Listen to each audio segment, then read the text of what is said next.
Morning, glory, evening, grace, brother, sister, everybody back along with us here with that Temperance Awakening. And I look forward to doing our fourth vaping lecture here today. And I get right into things here. Going to be continuing looking at some myths and truths about vaping. Last time we met, we looked at the first three. Now we're going to be looking at the final four, the fourth, fifth, sixth, and seventh myth here about vaping. And if you'd like to get the book that we're using here for these vaping lectures, in which we're going to be getting into some more therapeutic type things, like to help people quit vaping here, and in the next couple of times that we meet. This book is right here, Quit Vaping. It's by Brad Lamb. Quit Vaping, very cost effective, so I encourage you to get the book if you'd like to. And so now looking at that fourth myth, vaping has no health risk. When the truth is, it certainly does. Vaping can kill you. As we've already looked at, like I said, last time we met, we looked at the first three myths. And if you've not saw that lecture yet, I'd encourage you to go back and view it. And many pro-vaping sources claim that e-cigarettes contain none of the dangers of traditional cigarettes. And again, that simply is far from the truth, drawn from science-based, non-biased research published in 2018. We say non-biased because these pro-vaping people have a lot of biased research. But from science-based, non-biased research published in 2018, in the Annals of the New York Academy of Science and other various news reports, we have here just a partial list of the terrifying health risks. First here, there are free radicals. These renegade molecules damage organs and other tissues in your body. They also cause harmful chemical reactions that injure cells, making it difficult for you to resist infections. Vaping juice increases free radical production and decreases glutathione, a protective free radical fighter or antioxidant. Other antioxidants can't function properly without glutathione, which recharges and recycles them. When levels of glutathione drop, the body can protect its own immune system or detoxify itself.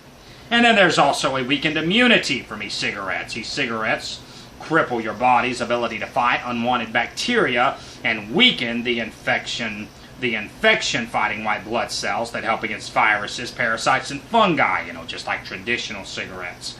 Exactly what traditional cigarettes do. In a 2016 study published in the American Journal of Physiology, Lung Cellular and Molecular Physiology, researchers at the University of North Carolina analyzed cells scraped from the nasal cavities of volunteers. Some samples came from smokers, some from vapors, and other volunteers did neither. They didn't smoke traditional cigarettes or e-cigarettes. And the researchers measured the activity of 594 immunity-linked genes in these cells. In the smoker samples, 53 genes had lower activity levels than usual.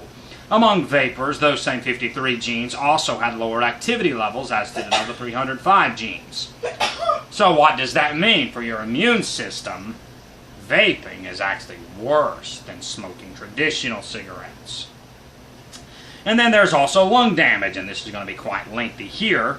In October 2019, pathologists from the Mayo Clinic, which is America's #1 hospital, reviewed the chest x-rays and samples of lung tissue from 17 people hospitalized after vaping nicotine or marijuana products. The ages of the patients ranged from 19 to 67. 2 specimens came from people who had died. All of the x-rays showed a pattern of opaque white spots and the appearance of what physicians are calling ground glass lung. All 17 of our cases show a pattern of injury in the lung that looks like a toxic chemical exposure, toxic chemical fume exposure, or a chemical burn injury, said Dr. Brandon Larson, a surgical pathologist at the Mayo Clinic in Scottsdale, Arizona, as was reported in a New York Times article. He goes on to say, they look like the kind of change you would expect to see in an unfortunate worker in an industrial accident where a big barrel of toxic chemicals spills and that person is exposed to toxic fumes and there is a chemical burn and the airways. He added that the damage resembled exposure to the chemical weapons used in World War I. The New England Journal of Medicine published the Mayo Clinic team's findings in October of 2019. A study published in Cancer Prevention Research in October 2019 reported the first evidence of lung inflammation directly correlated with e-cigarette use. The study involved non-smoking volunteers who, for research purposes, used e-cigarettes twice a day for 1 month.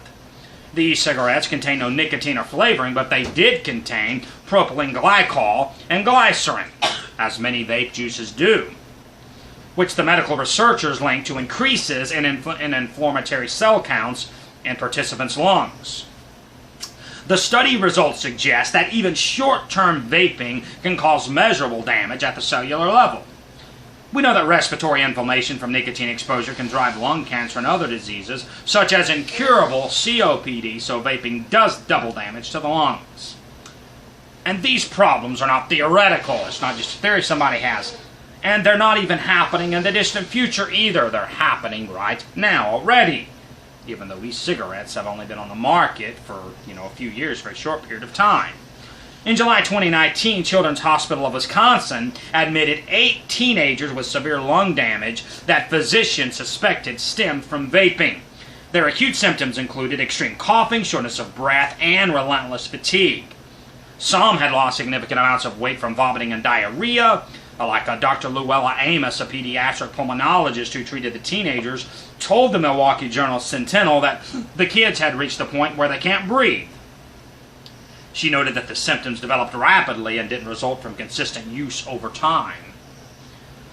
Serious lung damage doesn't always result from the vitamin E acetate in THC vapes either.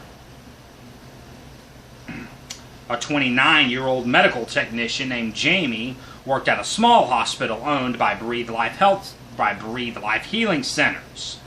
The vape juice he used didn't contain vitamin E acetate or THC, but rather a vegetable oil, which when heated can prove just as harmful. In 2019, medical officials had to put the young man into a medical coma to treat the damage to his lungs from inhaling that oil. And the young man just barely survived, and thankfully, he went for help to quit vaping. Actually used this program here, the same textbook we're using. Because see, all of these vapes contain oil, and the harm it causes when inhaled is unlike anything many medical experts have seen before. Then there's also liver damage. E-cigarette aerosol contains propylene glycol. The liver metabolizes that chemical into propionaldehyde, which is related to formaldehyde, a known carcinogen as classified by the National Cancer Institute. When propionaldehyde accumulates in the body, it increases the potential for severe lung damage. Then there's also vision damage from vaping. According to a 2015 study in Current Eye Research, nicotine decreases the thickness of the retina, which can jeopardize your vision. The other chemicals in e-cigarettes can accumulate in the retina as well, so vapors run the risk of double damage to their eyes and even blindness. Then there's also heart problems from vaping. West Virginia University studies with lab animals show that vaping can stiffen arteries, leading to cardiovascular injury. In other animal studies, vaping aerosol caused reduced heart function, pericardial edema, which is a dangerous buildup of fluid around the heart, and even heart malformation. A recent study by researchers at the University of California, San Francisco concluded that daily use of e-cigarettes may double your odds of a heart attack. Then there's also cancer from vaping. Scientists are investigating whether e-cigarettes can cause cancer in animals and humans. Vaping aerosol contains cancer-causing chemicals such as propionaldehyde, as well as trace metals such as aluminum, cadmium, nickel, and tin. A 2019 review published in Biological Trace Element Research associates those metals in particular with lung, mouth, and nasal cancers. A 2018 study published in the Proceedings of the National Academy of Sciences found that e-cigarette vapor caused DNA damage in the lungs and bladders of mice and inhibited DNA repair in their lung tissue. Of 40 mice exposed to e-cigarette vapor containing nicotine over the course of 54 weeks, 22% developed lung cancer. 57% developed precancerous lesions in their bladders.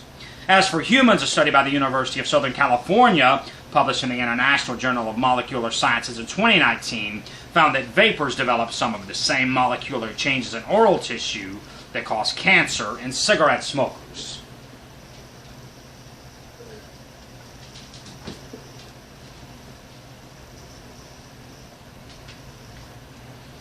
Then there's fetal development problems. Nicotine easily passes through the placenta and can accumulate in a fetus's bloodstream in concentrations higher than in the mother's blood. Medical researchers have shown that in utero exposure to nicotine likely causes medical and behavioral problems in kids whose mothers smoked during pregnancy.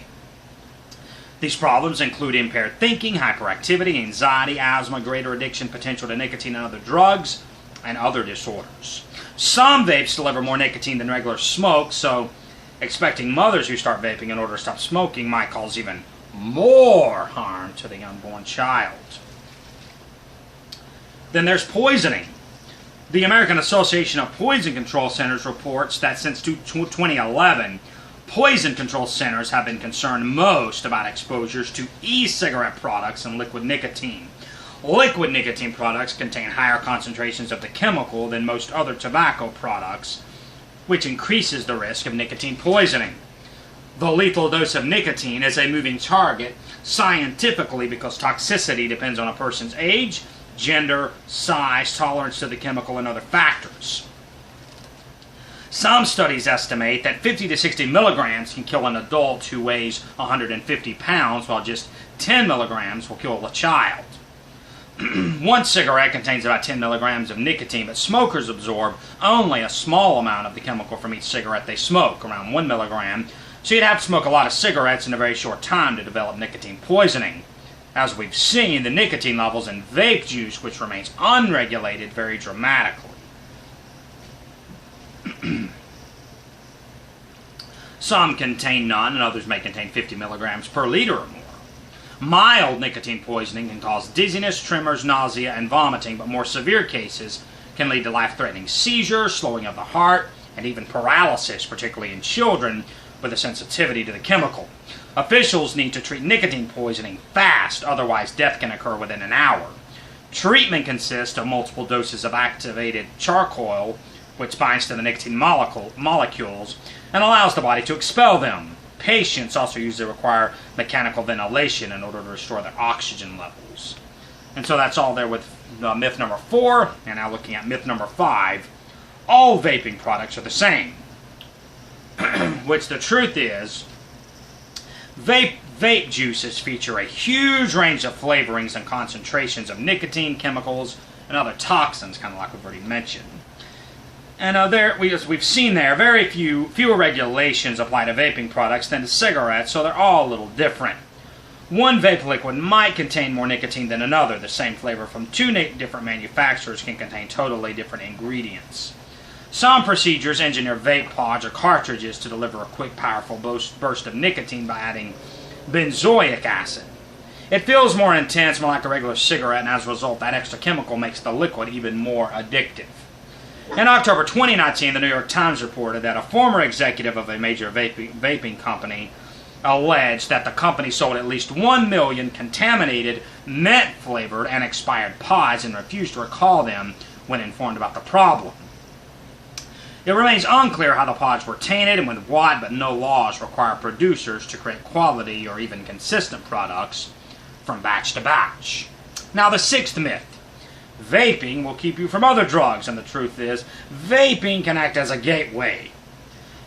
Can act as a gateway to other drugs, much like traditional cigarettes and like other tobacco products like snuff and chewing tobacco.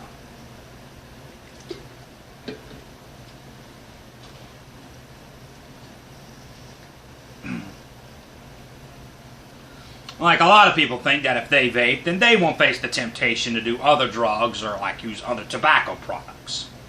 And that simply is not true. Vaping devices and cigarettes contain the same addictive toxin, nicotine. Using one is not going to prevent you from using the other. On the contrary, it actually usually makes that transition between them much easier. Because of the newness of the technology preserving the cool factor around vaping, the use of e-cigarettes may be renormalizing smoking behavior. We'll see if vaping is something that sticks around or if that's just a fad. A 2017 study published in the American Journal of Medicine revealed that after 18 months of vaping, previous non-smokers are 4 times more likely to start smoking cigarettes. Other studies have revealed that if e-cigarettes didn't come in kid-friendly flavors, young people say they wouldn't vape at all. Then another study published in JAMA Pediatrics in 2017 suggested that teenagers who vape are more inclined to take up cigarettes than those who don't. It also observed that kids who switch from e-cigarettes to cigarettes probably wouldn't have started smoking otherwise. Vaping can encourage people to try to use other nicotine products like, cigarettes, snuff, chewing tobacco, cigars, pipes, etc. But it doesn't end there, though. Nicotine in itself lowers the body's addiction threshold for other drugs, such as opioids and stimulants in particular, which include methamphetamines and cocaine, just like we looked at when we did our, tobacco lectures. That's the same thing, like smoking, like that, before the time of vaping, like what cigarettes and chewing tobacco and, snuff and all did.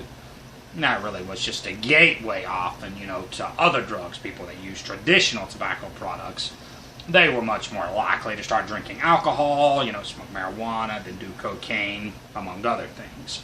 And our last myth here, the number 7 one, exposure to secondhand vape smoke has no health consequences, like secondhand smoke from cigarettes.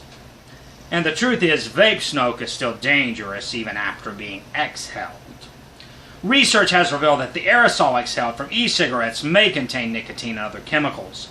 And a 2019 study reported in the International Journal of Environmental Research and Public Health, a Dutch research team investigated the potential effects of secondhand vape aerosol on bystanders. The researchers collected the exhaled breath of 17 volunteers while they were vaping and then analyzed the levels of formaldehyde, glycerol, heavy metals, nicotine, propylene glycol, tobacco-specific nitrosamines, and other toxins. The researchers found high levels of copper, nicotine, and propylene glycol in the collected samples. From these measurements, the researchers estimated bystander exposure for 2 different scenarios. First, a non-ventilated car with 2 e-cigarette users, and then a ventilated office with 1 e-cigarette user. Their results showed that exposure to propylene glycol and glycerol may cause bystanders to experience respiratory irritation. The study also suggested that exposure to nicotine could cause heart palpitations and an increase in systolic blood pressure. Due to the presence of TSNAs in some e-liquids, bystanders might have an increased risk of developing tumors, particularly in the car scenario. So yes, breathing secondhand vape smoke has plenty of health risk.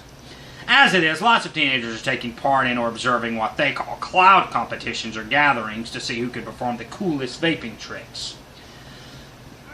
They're promoting them on social media, and some vape shops host them. Sometimes, like these vape shops, they offer thousands of dollars in prizes to winners. So imagine the exposure risk in those tightly organized gatherings. So acknowledging the dangers of secondhand vape smoke, many airlines, restaurants, and other publicly accessible companies have banned vaping, as they did with smoking in the 2000s and 2010s. Like many cities and towns have expanded their smoke-free laws to enforce a ban on e-cigarette use in the same places where they forbid smoking cigarettes. And so thanks for being with us here today. Next time we're going to be looking at nicotine addiction the next time that we meet. Simply going to be looking at how bad nicotine addiction is. And so come back and be with us next time with our 5th lecture, and we'll see you then. Until that ever kind of shadows flee away, I'm Dr. Cooper, and I love you, and I appreciate you.